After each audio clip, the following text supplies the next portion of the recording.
Raghava vision செய்திகளுக்காக ஆனந்தி.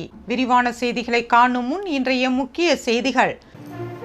10க்கும் மேற்பட்டோர் மீண்டும் மருத்துவமனையில் அனுமதி. குடிநீரில் கழிவுநீர் கலந்தது உறுதி. வில்லியனூர் பட்டறை உரிமையாளர் கொலை வழக்கு, மருமகன் கைது. போதிய பாதுகாப்பு ஏற்பாடுகள் செய்யாமல் மேற்கொள்ளப்படும் அரசு மருத்துவ கட்டிடப் பணி, நோயாளிகள் சிரமம். ஆன்லைனில் பகுதி நேர வேலை என கூறி பெண் உள்ளிட்ட 3 பேரிடம் பல லட்சம் ரூபாய் மோசடி, சைபர் கிரைம் போலீசார் விசாரணை. இனி விரிவான செய்திகள். குடிநீரில் கழிவுநீர் கலந்ததால் 10க்கும் மேற்பட்டோர் மீண்டும் மருத்துவமனையில் அனுமதிக்கப்பட்டுள்ளனர். இதனிடையே குடிநீரில் கழிவுநீர் கலந்தது உறுதியாகியுள்ளது. புதுச்சேரி, நெல்லித்தோப்பு மற்றும் உருளையன்பேட்டை தொகுதிகளில் கழிவுநீர் கலந்த குடிநீர் குடித்து 50க்கும் மேற்பட்டோர் வாந்தி, வயிற்றுப்போக்கு உள்ளிட்ட பல்வேறு உடல் உபாதைகளால் பாதிக்கப்பட்டு அரசு மருத்துவமனையில் சிகிச்சை பெற்று சென்றனர். இந்நிலையில் நெல்லித்தோப்பு தொகுதியில் கான்வென்ட் வீதி, பள்ளிவாசல் வீதி, ராஜா நகர், பெரியார் நகர் பகுதியைச் சேர்ந்த மேலும் 25க்கும் மேற்பட்டோர் கழிவுநீர் கலந்த குடிநீர் குடித்ததால் வாந்தி, மயக்கம் ஏற்பட்டு புதுச்சேரி அரசு பொது மருத்துவமனையில் அனுமதிக்கப்பட்டுள்ளனர். இதில் 3 பேர் தீவிர சிகிச்சை பிரிவில் அனுமதிக்கப்பட்டுள்ளனர். இதற்கிடையில் சாரம் பகுதிகளில் வீடுகளுக்கு பாதாள சாக்கடை இணைப்பு கொடுக்கும் போது குடிநீர் குழாயை சேதப்படுத்தியதும், இதன் மூலம் கழிவுநீர் கலந்திருப்பதை பொதுப்பணித்துறை அதிகாரிகள் கண்டுபிடித்துள்ளனர். இதன் மூலம் 2 பேர் கழிவுநீர் குடித்த குடிநீரை குடித்து இறந்திருப்பதும் வெளியாகி அதிர்ச்சியை ஏற்படுத்தியுள்ளது.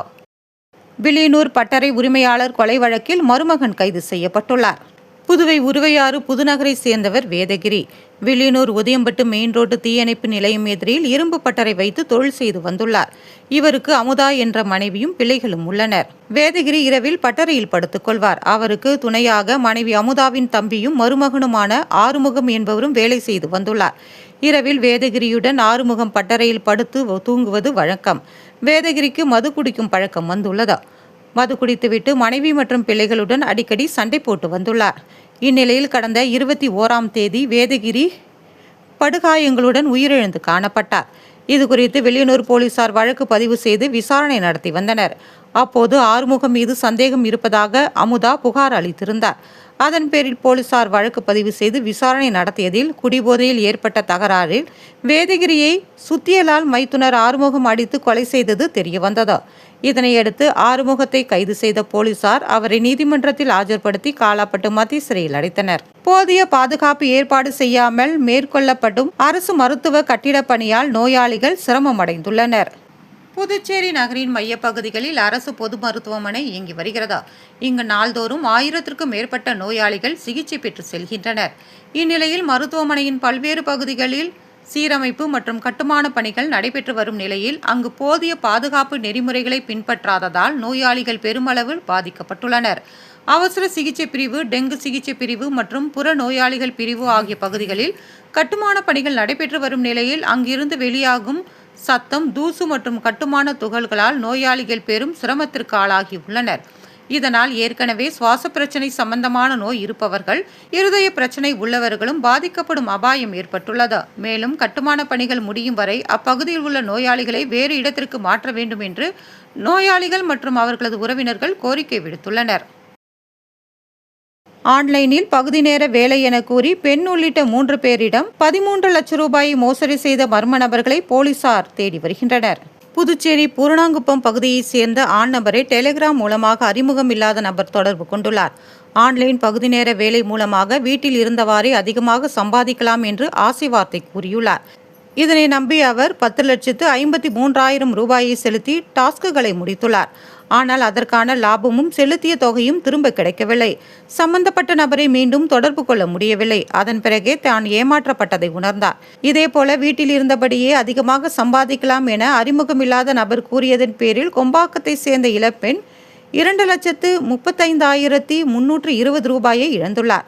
முத்தியால்பேட்டை பகுதியை சேர்ந்த ஆண் நபர் ஆன்லைன் பகுதி நேர வேலை மோசடியில் சிக்கி 57,000 ரூபாயை இழந்துள்ளார். பாதிக்கப்பட்டவர்கள் தனித்தனியாக சைபர் கிரைம் போலீசில் புகார் அளித்துள்ளனர். அதன் அடிப்படையில் போலீசார் வழக்கு பதிவு செய்து விசாரணை நடத்தி வருகின்றனர். உள்ளாட்சி தேர்தலை நடத்த கோரி உழவர்கரை காங்கிரஸ் சார்பில் பாத யாத்திரை நடைபெற்றது. புதுச்சேரியில் உள்ளாட்சி தேர்தல் நடத்த கோரி ராஜீவ்காந்தி பஞ்சாயத் ராஜ் சங்கத்தின் சார்பில் தலைவர் அமுதரசன் தலைமையில் புதுச்சேரி மாநில பிரதேசம் முழுவதும் 7 நாட்கள் நியாய பாத யாத்திரை நடத்த முடிவெடுக்கப்பட்டது. அதன் ஒரு பகுதியாக உழவர்கரை தொகுதிக்குட்பட்ட மூலக்குளம் பிரதான சாலையில் உழவர்கரை தொகுதி முன்னாள் சட்டமன்ற உறுப்பினரும் முன்னாள் துணை சபாநாயகருமான பாலன் தலைமையில் பாத யாத்திரை ஊர்வலம் நடைபெற்றதாம். சிறப்பு விருந்தினராக ராஜீவ்காந்தி பஞ்சாயத் ராஜ் சங்கத்தின் அகில இந்திய தலைவர் சுனில் பன்வல் கலந்து கொண்டு சிறப்புரையாற்றினார். இந்த பாத யாத்திரையானது மூலக்குளம் பிரதான சாலையில் தொடங்கி அருமார்த்தபுரம் மேம்பாலம் அருகே நிறைவு பெற்றதா. இந்த மாபெரும் பாத யாத்திரையில் காங்கிரஸ் கட்சி நிர்வாகிகள், காங்கிரஸ் கட்சி தொண்டர்கள், ஊர் பொதுமக்கள் கலந்து கொண்டனர். புதுவை மணக்குள விநாயகர் கோவிலில் 1ஆம் தேதி தங்கத்தேர் வீதி உலா நடைபெற உள்ளதா. புதுச்சேரியில் பிரசித்தி பெற்ற முதன்மையான ஆலயமாக மணக்குள விநாயகர் கோவில் விளங்குகிறதா. சிறப்புமிக்க விநாயகரின் உற்சவர் ஆண்டிற்கு ஒருமுறை மட்டுமே விஜயதசமி நாளில் தங்கத்தேரில் வீதி உலா வருவது வழக்கம். அதன்படி வரும் 1ஆம் தேதி விஜயதசமி நாளில் மாலை 6:30 மணிக்கு மணக்குள விநாயகர் தங்கத்தேரில் வீதி உலா உற்சவம் நடைபெறுகிறதா. ஆண்டிற்கு ஒருமுறை தங்கத்தேரில் பிரதான உற்சவ மூர்த்தியாக விநாயகப் பெருமான் தங்க கவசத்தில் பொதுமக்களுக்கும் பக்தர்களுக்கும் நேரடியாக தரிசனம் தருவதற்காக மாடவீதியில் திருவீதி உலா நடைபெறும் வேளையில் அவரை தரிசிப்பதில் முக்கிய பலனை ஏராளமாக உண்டு என்று கூறுவர். குறிப்பாக கல்வியை தரும் ஞான விநாயகராகவும், செல்வத்தை அள்ளி தருவதில் செல்வ விநாயகராகவும், கேட்டதை தருவதில் கற்பக விநாயகராகவும், பொதுவாக அனைத்து குறைகளையும் தீர்க்கின்ற வகையில் மணக்குள விநாயகராகவும் இருப்பதால் இந்த நிகழ்ச்சி பிரசித்தி பெறுகிறதா. விஜயதசமி நாளில் மணக்குள விநாயகரை தரிசித்து வீதி உலா உற்சவ வைபவத்தில் கலந்து கொள்ளுமாறு கோவில் நிர்வாகத்தினர் கேட்டுக்கொண்டுள்ளனர். சுகாதார பிரச்சனை ஏற்படுவதற்கான காரணம் குறித்து கண்டறிய சிறப்பு குழு அமைக்க வேண்டும் என்று எதிர்க்கட்சித் தலைவர் சிவா வலியுறுத்தியுள்ளார். எதிர்க்கட்சித் தலைவர் சிவா செய்தியாளர்களை சந்தித்தார். அப்பொழுது அவர் நெல்லித்தோப்பு மற்றும் நகர பகுதியில் மீண்டும் கழிவுநீர் கலந்த சுகாதாரமற்ற குடிநீரை குடித்து 27 பேர் ஆபத்தான நிலையில் அரசு மருத்துவமனையில் அனுமதிக்கப்பட்டுள்ளதாகவும், இதில் 3 பேர் தீவிர சிகிச்சை பிரிவில் உள்ளதாகவும், கடந்த சில நாட்களுக்கு முன்பு உருளையன்பேட்டை, நெல்லித்தோப்பு தொகுதிகளில் இதுபோன்ற சுகாதாரமற்ற குடிநீர் அருந்தி உயிரிழந்தோரின் குடும்பத்திற்கு அரசு நிவாரணம் வழங்காமல் இருப்பது கண்டிக்கத்தக்கது என்றார். இதன் தீவிரத்தை அரசு இன்னும் உணராமல் இருப்பது வேதனை அளிப்பதாகவும், குடிநீருடன் கழிவுநீர் கலப்பதை பகுதி பகுதியாக ஆய்வு செய்து எங்கு கழிவுநீர் கலக்கிறது என்பதை கண்டுபிடித்து போர்க்கால அடிப்படையில் சரி செய்ய வேண்டும் என்றார். இதுபோன்ற அசாதாரணமான சூழ்நிலையில் இருக்கிறபோது அரசு மெத்தனமாக இருக்காமல் சுகாதாரத்துறை ஜிக்மரோடு இணைந்து இதுபோன்ற சுகாதார பிரச்சனை ஏற்படுவதற்கான காரணத்தை கண்டறிய சிறப்பு குழு அமைக்க வேண்டும் என்றும், எதனால் குடிநீர் தன்மை மாறுபடுகிறது என்பதை மக்களுக்கு தெளிவுபடுத்த வேண்டும் என்றும், புதுச்சேரியில் மீண்டும் சுகாதாரமற்ற குடிநீரால் மக்கள் பாதிக்காத வகையில் அரசு இயந்திரம் தீவிரமாக செயல்பட வேண்டும் என்றும் கேட்டுக்கொண்டார். புதிய கழிவறை கட்டுவதற்கான பூமி பூஜையை சட்டமன்ற உறுப்பினர் நேரு தொடக்கி வைத்தார். கடந்த 2011ஆம் ஆண்டு நடைபெற்ற பொதுத் தேர்தலில் உருளையன்பேட்டை தொகுதி மக்களின் ஆதரவில் சட்டமன்ற உறுப்பினராக நேரு வெற்றி பெற்றார். அப்போது அந்தோனியார் கோவில் தெரு அரசு குடியிருப்பில் வீட்டுக்கு வீடு தனித்தனி கழிவறைகள் அமைக்கப்பட்டு அதனை மக்கள் பயன்படுத்தி வந்தனர். அதனால் அப்பகுதியில் இருந்த பொது கழிப்பறைகள் தேவையற்று போனதா. இதன் காரணத்தால் நேரு நகர் கடைசி பகுதியில் அமைந்துள்ள புதுச்சேரி நகராட்சிக்கு சொந்தமான பொது கழிப்பிடத்தை இடித்து அந்த இடத்தில் மக்கள் பயன்பெறும் விதமாக புதிய அங்கன்வாடி மைய கட்டிடம் கட்டுவதற்காக புதுச்சேரி நகராட்சி மூலம் சட்டமன்ற உறுப்பினர் தொகுதி மேம்பாட்டு நிதி 23 லட்சம் ரூபாய் செலவில் புதிய அங்கன்வாடி மைய கட்டிடம் கட்டுவதற்கான பூமி பூஜை நடைபெற்றதா. நேரு நகர் பகுதியில் நடைபெற்ற இந்த பூமி பூஜையில் சட்டமன்ற உறுப்பினர் நேரு கலந்து கொண்டு பூமி பூஜை செய்து பணியினை தொடக்கி வைத்தார். பூமி பூஜை விழாவில் புதுச்சேரி நகராட்சி ஆணையர் கந்தசாமி, புதுச்சேரி நகராட்சி செயற்பொறியாளர் சிவபாலன், உதவி பொறியாளர் நமச்சிவாயம், இளநிலை பொறியாளர் குப்புசாமி உள்ளிட்ட பலர் கலந்து கொண்டனர்.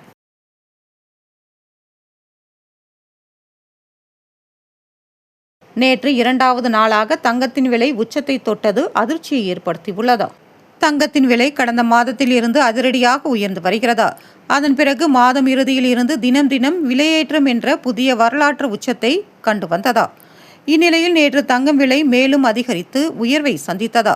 நேற்று காலையில் தங்கம் விலை கிராமிற்கு 70 ரூபாய் உயர்ந்து 1 கிராம் 10,500 ரூபாய்க்கும், பவுனுக்கு 560 உயர்ந்து 1 பவுன் 84,000க்கும் விற்கப்பட்டது.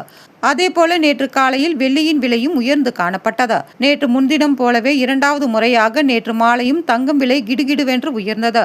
மாலையில் தங்கம் விலை கிராமிற்கு 140 ரூபாய் உயர்ந்து 1 கிராம் 10,640க்கும், பவுனுக்கு 1,120 ரூபாய் உயர்ந்து 1 பவுன் 85,120க்கும் விற்கப்பட்டது. இந்த விலை உயர்வு என்பது இதற்கு முன்னர் இருந்த அனைத்து உச்சத்தையும் முறியடித்து புதிய உச்சத்தை பதிவு செய்துள்ளது. இளநிலை மருத்துவ படிப்பிற்கு 2வது சுற்றுக்கான சீட்டுகள் ஒதுக்கீடு செய்யப்பட்டுள்ளன. புதுச்சேரி சென்டாக் ஒருங்கிணைப்பாளர் அமன் சர்மா வெளியிட்டுள்ள செய்திக்குறிப்பில், MBBS, BDS உள்ளிட்ட படிப்புகளுக்கு இளநிலை மருத்துவ படிப்புகளுக்கான 2வது சுற்று தற்காலிக சீட் ஒதுக்கீடு பட்டியல் சென்டாக் இணையதளத்தில் வெளியிடப்பட்டுள்ளது. MBBS அரசு ஒதுக்கீட்டில் உள்ள 386 இடங்களில் 380 இடங்களுக்கு சீட் ஒதுக்கப்பட்டுள்ளது.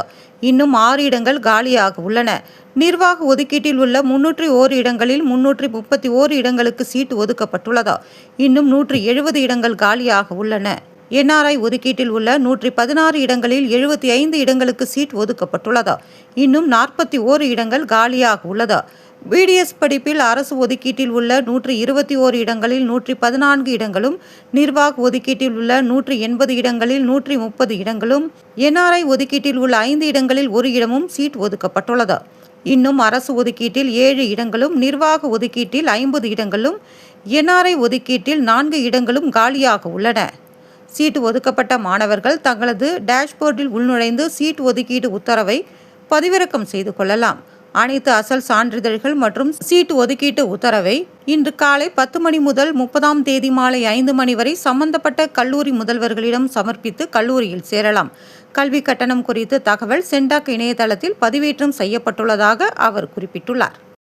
இந்தியா முழுவதும் உள்ள அஞ்சலகங்களில் ஸ்வச்தா ஹை சேவா 5.0 என்ற திட்டத்தின் கீழ் தூய்மை பணிகள் மேற்கொள்ளப்படுகிறது. அதன் அடிப்படையில் பாண்டிச்சேரி அஞ்சல் கோட்டத்தின் பாண்டிச்சேரி அஞ்சலகங்களின் முதுநிலை கோட்ட கண்காணிப்பாளர் செல்வி இனங்கொல்லி காவியாவின் அறிவுறுத்தலின்படி தூய்மை இந்தியா திட்டத்தினை பொதுமக்கள் மற்றும் மாணவர்களிடையே கொண்டு செல்லும் வகையில் ஓவிய போட்டி, கட்டுரை போட்டி, ஓட்டப்பந்தயம் உள்ளிட்ட பல்வேறு போட்டிகள் நடத்தப்பட்டன. அதன் ஒரு பகுதியாக பாண்டிச்சேரி தலைமை அஞ்சலகத்தின் தூய்மையினை வலியுறுத்தும் விதமாக கொரோனா முழு அடைப்பின் போது அஞ்சலகத்துறையின் சிறப்பான சேவையினை வெளிப்படுத்தும் விதமாகவும் கொலு வைக்கப்பட்டுள்ளது. கொலுவினை பாண்டிச்சேரி அஞ்சல் கோட்ட துணை கண்காணிப்பாளர் பிரபுசங்கர் திறந்து வைத்தார். வடக்கு அஞ்சல் கோட்ட உதவி கண்காணிப்பாளர் பிரவீன், தெற்கு உதவி கோட்ட கண்காணிப்பாளர் வினோத், திண்டிவனம் உப கோட்ட உதவி கண்காணிப்பாளர் நிரஞ்சன்குமார் உள்ளிட்டோர் இதில் கலந்து கொண்டனர். விழாவிற்கான ஏற்பாட்டினை பாண்டிச்சேரி அஞ்சலக தலைவர் பாலசுப்ரமணியன் செய்திருந்தார். அஞ்சல் வாடிக்கையாளர்கள் மற்றும் பொதுமக்கள் இதில் கலந்து கொண்டனர். புதுவையில் இன்றைய தங்கம் மற்றும் வெள்ளி விலை விவரம். தங்கம் 1 கிராம் 10,575 ரூபாய். ஒரு சவரன் தங்கம் 84,600 ரூபாய். வெள்ளி 10 கிராம் 1,470 ரூபாய். மீண்டும் இன்றைய முக்கிய செய்திகள். 10க்கும் மேற்பட்டோர் மீண்டும் மருத்துவமனையில் அனுமதி. குடிநீரில் கழிவுநீர் கலந்தது உறுதி. வில்லியனூர் பட்டறை உரிமையாளர் கொலை வழக்கு, மருமகன் கைது. போதிய பாதுகாப்பு ஏற்பாடுகள் செய்யாமல் மேற்கொள்ளப்படும் அரசு மருத்துவ கட்டிடப் பணி, நோயாளிகள் சிரமம். ஆன்லைனில் பகுதி நேர வேலை என கூறி பெண் உள்ளிட்ட 3 பேரிடம் பல லட்சம் ரூபாய் மோசடி, சைபர் கிரைம் போலீசார் விசாரணை. இத்துடன் செய்திகள் நிறைவு பெறுகிறது. வணக்கம்.